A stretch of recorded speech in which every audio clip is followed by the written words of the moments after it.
তরকারির ভিতরে কোনো লবণ দেয় না, মুখ ফসকে যদি একবারও কয়ে দিই তরকারিতে লবণ হয়নি, দয়াতে পিঠ পা আসে। আপনারা কি গোটা বাংলাদেশে তার কোনো ছোড়া পাননি আপনার পেটে বিয়া দেওয়ার জন্য? আমার কিছুর ভিতরে ঢোকার লাগবে? জীবনটা আমার একেবারে ডালের দিয়ে তেজপাতার মতো হয়ে গেছে।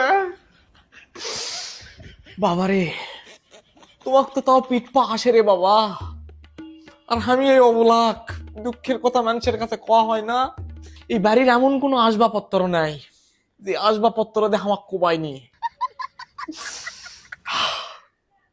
কারো কথা আর কইও না। সৌরে যাই এটি কি গুদগুদ করবা লাগছে? তাড়াতাড়ি বাজারে এক কেজি মিষ্টি নিয়ে আসো। আচ্ছা বাবা থাকো, আমি চাই না মিষ্টি নিয়ে আসি, নাহলে পরে দেখা যাবে মিষ্টির কার্টুন মুখের উপরে ফিকে মারিছে।